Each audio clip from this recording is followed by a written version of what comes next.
ಅನುಭವದ ಜೊತೆಗೆ ಹುಮ್ಮಸ್ಸು ಇದೆ. ಕೊರತೆ ಇರೋದು ನಾನು ಹೇಳಿಬಿಟ್ಟಿದ್ದೀನಿ, ಅವ್ರಿಗೆ ಕೊರತೆ ಇರೋದು ರಾಜ್ಯವನ್ನು ಅಭಿವೃದ್ಧಿಪಡಿಸಬೇಕು ಅನ್ನುವಂಥ ಇಚ್ಛಾಶಕ್ತಿಯ ಕೊರತೆ ಕಾಂಗ್ರೆಸ್ಸಿಗೆ ಇದೆ. ತಮ್ಮ ಅಭಿವೃದ್ಧಿ ಬಗ್ಗೆ ಅವರೆಲ್ಲರಿಗೂ ಚೆನ್ನಾಗಿ ಗೊತ್ತಿದೆ. ರಾಜ್ಯದ ಅಭಿವೃದ್ಧಿಯ ಕೊರತೆಯನ್ನು ತುಂಬಿಸುವ ಶಕ್ತಿಯನ್ನು ದೇವರು ಅವ್ರಿಗೆ ಕೊಡಲಿ, ಅಷ್ಟೇ ನಾವು ದೇವರಲ್ಲಿ ಕೇಳೋದು. ಎರಡು ಬಣಗಳಾಗಿ ಈ ಥರ ಫಾಲೋ ಮಾಡ್ತಾರೆ ಅಂದರೆ ಹಳೆ ಸಿ ಎಂ ಹೊಸ ಸಿ ಎಂ. ಸಿದ್ದರಾಮಯ್ಯನವರು now also is most powerful.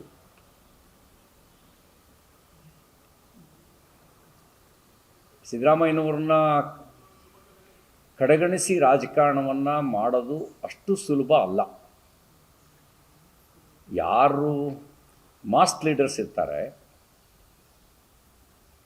ಅವರು ಅಧಿಕಾರದಲ್ಲಿ ಇರಲಿ ಇಲ್ಲದೆ ಇರಲಿ ಅವ್ರ ಪ್ರಭಾವ ಅಂತೂ ಇದ್ದೇ ಇರುತ್ತೆ. ಟೆಸ್ಟಿಂಗ್ ಡೋಸ್ ಇದೆ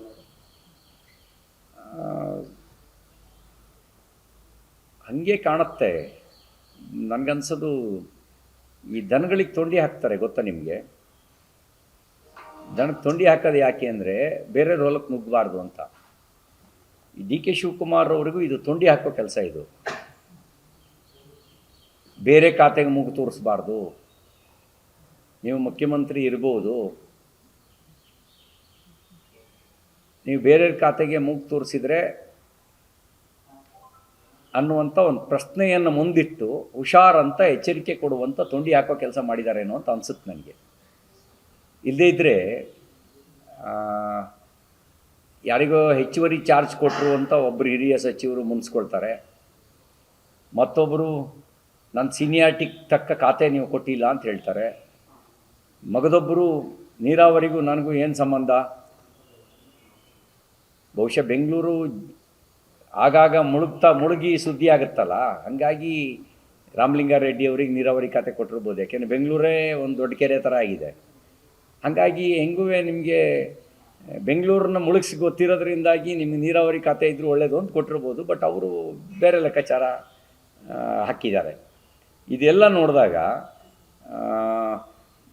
ಡಿ ಕೆ ಶಿವಕುಮಾರ್ ಅಂತಹ ಉತ್ಸಾಹಿ ತುಡುಗುದನಕ್ಕೆ ಆ ಕಡೆ ಈ ಕಡೆ ಬೇಲಿ ಹಾರಬಾರ್ದು ಅಂತ ತೊಂಡಿ ಹಾಕಿರೋ ಸಾಧ್ಯತೆಗಳಿದ್ದಾವೆ. ಸರ್, ಬೆಂಗಳೂರೇ ಬೇಕು ಅಂತ ಡಿಮ್ಯಾಂಡ್ ಮಾಡ್ತಾರೆ ಸರ್. ಅಷ್ಟೊಂದು ಈಗ ನಾವು ಮಾತು ಕೊಟ್ಟಿದ್ದೆ ಅಂತ ಅವ್ರು ಹೇಳ್ತಾರೆ, ಮಾತು ಕೊಟ್ಟಿದ್ದೆ ಅಂತ ಇವ್ರು ಹೇಳ್ತಾರೆ, ಇದೇ ಬೇಕು ಅಂತ ಆಟ ಹಿಡಿತಾರೆ. ಈ ಮುನಿಯಪ್ಪ ಹೇಳ್ತಾರೆ ನಮ್ಮ ಅನುಭವಕ್ಕೆ ತಕ್ಕನ ಖಾತೆ ಸಿಕ್ಕಲಿಲ್ಲ. ಬೆಂಗಳೂರಿನಲ್ಲಿ ಅತಿವೃಷ್ಟಿಯಲ್ಲೂ ಲಾಭ ಇದೆ, ಬರದಲ್ಲೂ ಲಾಭ ಇದೆ. ಈಗ ನೀವು ಬೇರೆ ಕಡೆಗಳಲ್ಲಿ ಬರ ಬಂದರೂ ಕಷ್ಟ, ಅತಿವೃಷ್ಟಿ ಆದರೂ ಕಷ್ಟ. ಅದು ಬೆಂಗಳೂರಲ್ಲಿ ಹಂಗೇನಿಲ್ಲ. ನಿಮ್ಮ ಮಳೆ ಬರಲಿ ಬರದೇ ಇರಲಿ, ಮಳೆಗೂ ಬೆಳೆಗೂ ಏನೂ ಸಂಬಂಧ ಇಲ್ಲ. ಬೇರೆ ಕಡೆಗೆ ಮಳೆಗೂ ಬೆಳೆಗೂ ಸಂಬಂಧ ಇದೆ. ಬೆಂಗಳೂರಲ್ಲಿ ಮಳೆಗೂ ಬೆಳೆಗೂ ಯಾವ ಸಂಬಂಧವೂ ಇಲ್ಲ. ಮಳೆ ಇಲ್ಲದೇ ಇದ್ದರೂ ಬೆಳೆ ಬರುತ್ತೆ, ಮಳೆ ಜಾಸ್ತಿ ಆದರೂ ಬೆಳೆ ಬರುತ್ತೆ.